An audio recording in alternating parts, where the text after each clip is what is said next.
Halo, Assalamualaikum warahmatullahi wabarakatuh. Apa kabar anak-anakku semua? Semoga Allah selalu melindungi dan memberikan keberkahan kepada kita semua. Nah, sebelum kita mulai pelajaran hari ini, yuk sama-sama kita mengucapkan basmalah. Bismillahirrahmanirrahim. Nah, hari ini kita akan belajar tentang faktor-faktor yang mempengaruhi kualitas air. Kalian masih ingat pekan lalu kalian sudah melakukan observasi tentang kualitas air di rumah kalian ya? Ada suhu air, lalu warna, rasa dan bau. Nah, ketika warnanya itu keruh, berbau dan berasa, itu menjadi salah satu tanda bahwa kualitas air di rumah kita kurang bagus. Miss, kalau tidak bagus, lalu apa yang akan terjadi? Itu pastinya akan berpengaruh kepada kesehatan kamu semua.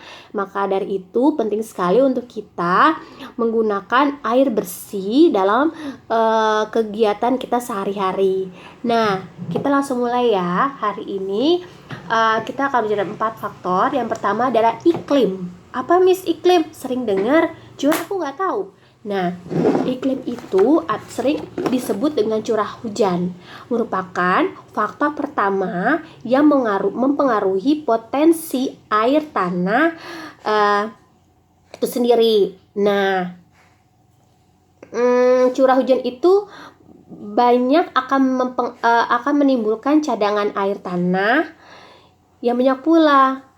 Nah, kita bisa lihat nih ketika musim penghujan dan musim kemarau tiba.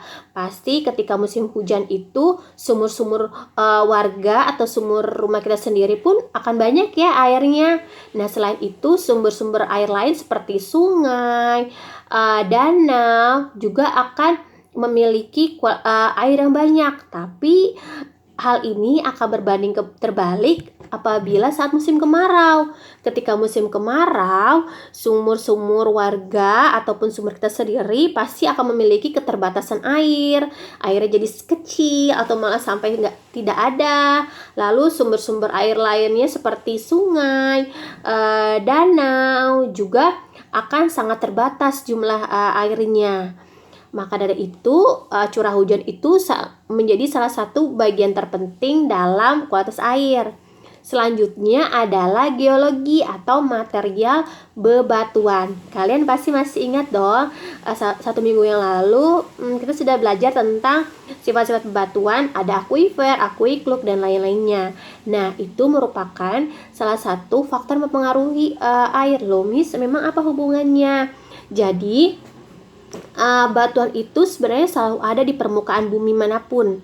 Nah, batuan itu memiliki kualitas yang berbeda-beda juga, dan cara mereka menyerap air itu pun akan berbeda.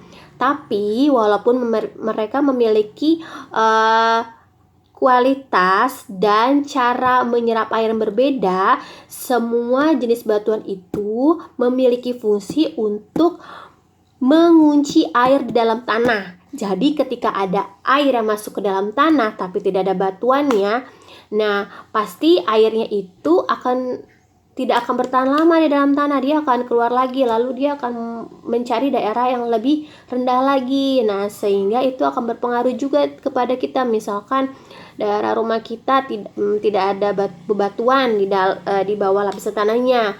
Nah, itu akan berpengaruh juga. Airnya akan lebih sulit untuk kita dapatkan dan sebagainya. Selanjutnya ada namanya vegetasi. Nah, vegetasi itu contohnya banyak ya. Ada pepohonan, rumputan. Nah, itu pasti selalu ada di permukaan bumi. Nah, tapi kita tahu bahwa saat ini pepohonan itu amat sangat jarang sekali kita temui ya. Padahal pepohonan itu memiliki fungsi yang amat sangat besar dalam sistem hidrologi. Dia bisa menyerap air hujan lebih banyak. Jadi ketika ada air hujan turun ke tanah, lalu akar-akar pepohonan itu akan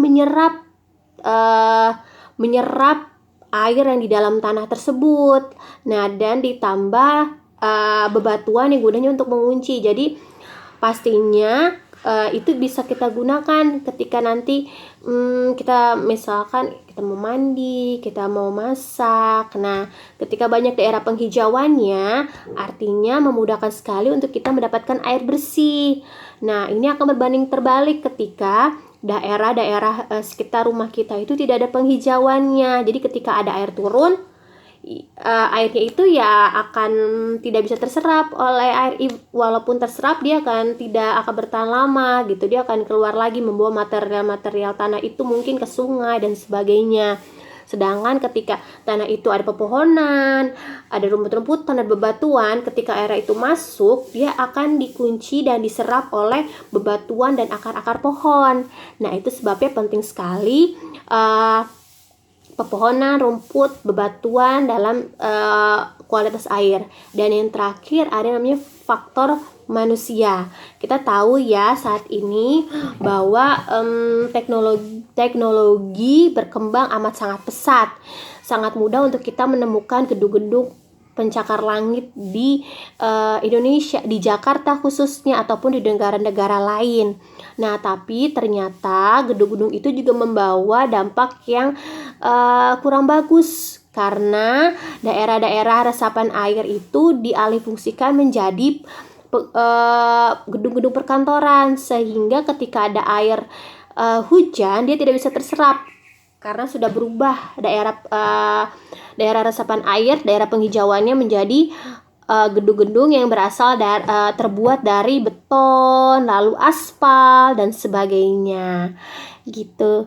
Nah, cukup sekian penjelasan dari Miss Feni tentang faktor-faktor mempengaruhi kualitas air. Semoga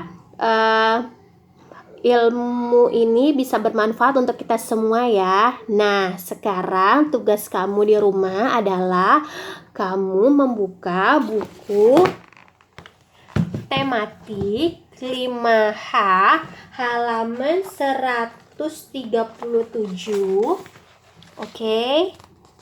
Dari sini kita melakukan eksperimen. Ini sebenarnya kegiatan yang biasa kita lakukan, tapi kita akan mengetahui seberapa banyak air yang kita gunakan untuk kegiatan tersebut. Nah, lalu setelah itu kamu buka halaman 138, kerjakan 1, 2, dan nomor 3. Setelah itu kamu submit di account Edmodo. Nah, jika kamu ada pertanyaan terkait faktor-faktor mempengaruhi air tersebut, jangan sungkan untuk tanya langsung ke Miss Feni ataupun ke Miss Arifah. Oke, kami tunggu. Cukup sekian dari Miss Feni.